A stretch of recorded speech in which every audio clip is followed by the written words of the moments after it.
এই সামষ্টিক মূল্যায়নে শিক্ষার্থীদের আমাদের আচরণিক যে মূল্যায়নের বিষয়টা আছে সেটা আমাদের মূল্যায়ন করতে হচ্ছে।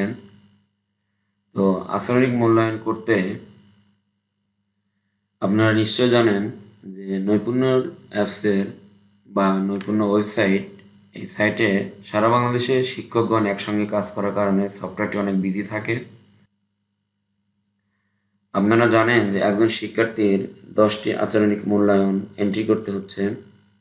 তো এই 10টি আচরণিক মূল্যায়ন আপনি কীভাবে খুব দ্রুত ওয়েবসাইটে আপলোড করবেন সেই বিষয়টি আজকে আপনাদের সামনে আমি উপস্থাপন করব।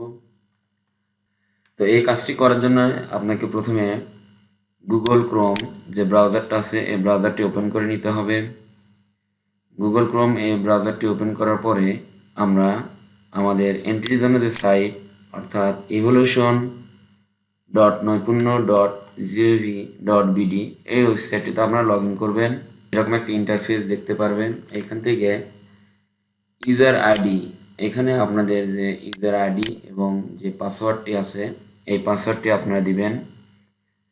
পাসওয়ার্ডটি দিয়ে লগ ইনে ক্লিক করবেন। এই কাজটি করার জন্য আমরা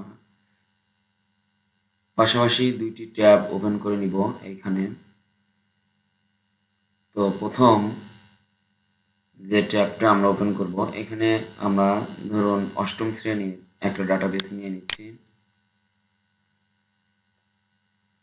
অষ্টম শ্রেণীর ষান্মাসিক সামষ্টিক মূল্যায়ন, এখান থেকে আচরণগত মূল্যায়ন আমরা ক্লিক করব।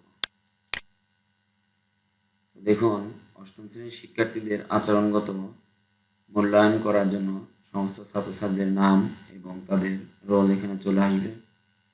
তো এই ট্যাবের পাশে আমরা নতুন আরেকটা ট্যাব নিয়েছি এবং সেই ট্যাবে আমরা এখানে নবম শ্রেণীর যে শিক্ষার্থী রয়েছে সেই শিক্ষার্থীদের ডাটা এন্ট্রি করার জন্য আমরা প্রস্তুত করে নিব।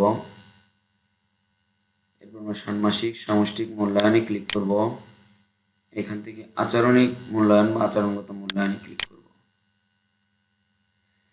তো দেখুন আমরা একটা ট্যাবে আমরা নিয়েছি অষ্টম শ্রেণীর ছাত্রদের তালিকা বা লিস্ট এবং আরেকটা ট্যাব আমরা পাশাপাশি ওপেন করে নিয়েছি, সেখানে আমরা নবম শ্রেণীর শিক্ষার্থীদের ডাটাগুলো আমরা নিয়েছি। প্রথমে আমি দেখাবো যে একটি স্টুডেন্টের আচরণগত মূল্যায়ন এন্ট্রি করতে কতটা সময় লাগতে পারে বা কীরকম দেরি হতে পারে।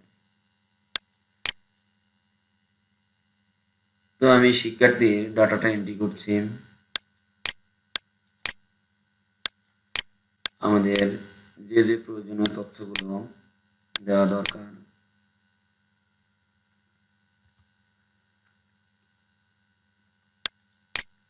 আমাদের প্রয়োজনীয় তথ্যগুলো যে ত্রিভুজ পেয়েছে বা বৃত্ত পেয়েছে বা বর্গ পেয়েছে সেগুলো আমরা দিয়ে নিব।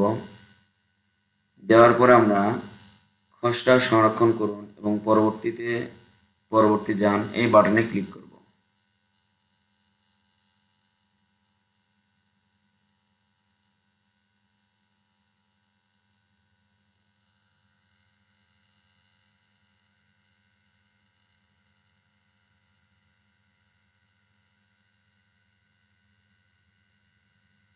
প্রিয় শিক্ষকবৃন্দ, আপনারা লক্ষ্য করছেন নিশ্চয় যে একটি ডাটা সাবমিট হতে অনেকটা সময় নিয়েছে।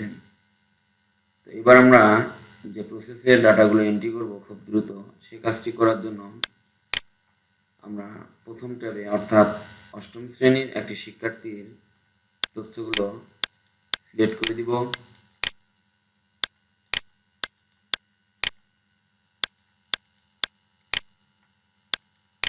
দেওয়ার পরে আমরা খসড়া সংরক্ষণ করুন এই বাটনে ক্লিক করব।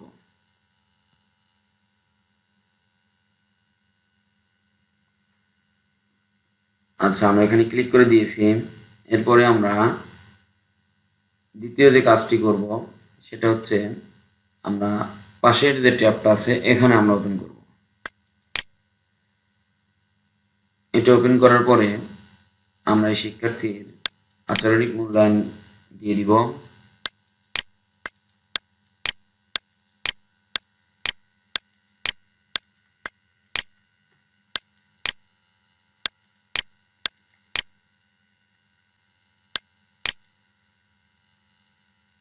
আপনাদের দেখানোর উদ্দেশ্যে আমরা একটু আগের ট্যাবে যাবো, যে দেখে আসবো যে আগেরটার এন্ট্রিটা হয়েছে কিনা। দেখুন আগেরটা কিন্তু এখনো এন্ট্রি হয়নি, অর্থাৎ এটা কিন্তু লোডে আছে। সার্ভার জ্যামের কারণে বা বিজির কারণে এই সমস্যাটি হতে পারে।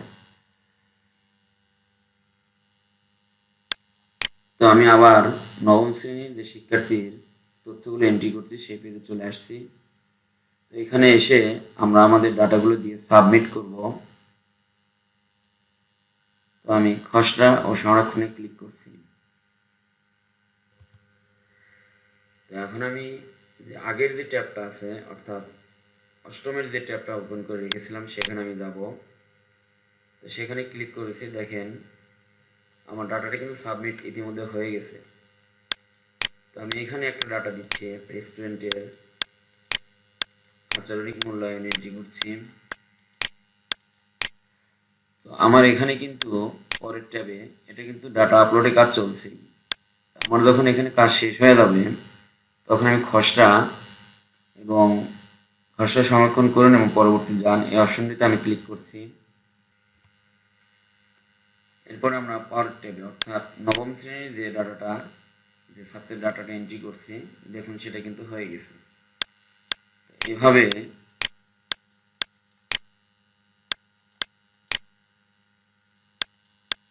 আমরা কিন্তু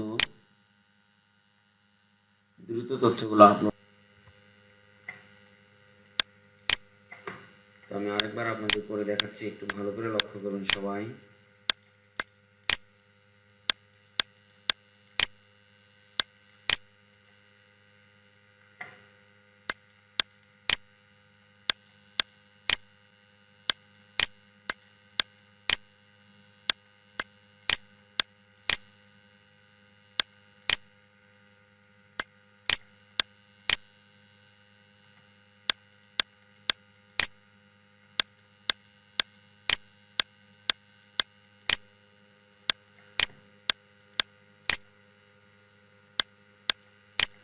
আশা করি আপনারা সবাই দেখতে পাচ্ছেন। তো এইভাবে যদি আপনি কাজ করেন, দেখুন আমি খুব দ্রুত বা কত দ্রুত আমি তথ্যগুলো আপডেটের কাজ করতে পারছি, যা অবশ্যই মোবাইলে। এভাবে আমরা পাশাপাশি দুটি ট্যাব ওপেন করে আপনারা নৈপুণ্য অ্যাপসের যে আচরণগত মূল্যায়ন এটা দ্রুত এন্ট্রি করতে পারবেন।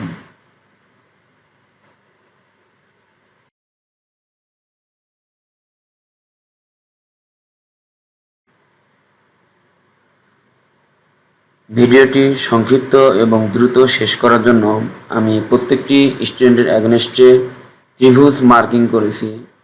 আপনারা আপনাদের স্টুডেন্টের আচরণগত মূল্যায়নের জন্য যার যেটা প্রাপ্য, অর্থাৎ ত্রিভুজ, বৃত্ত বা বর্গ, যার যেটা প্রাপ্য সেটাই প্রদান করবেন।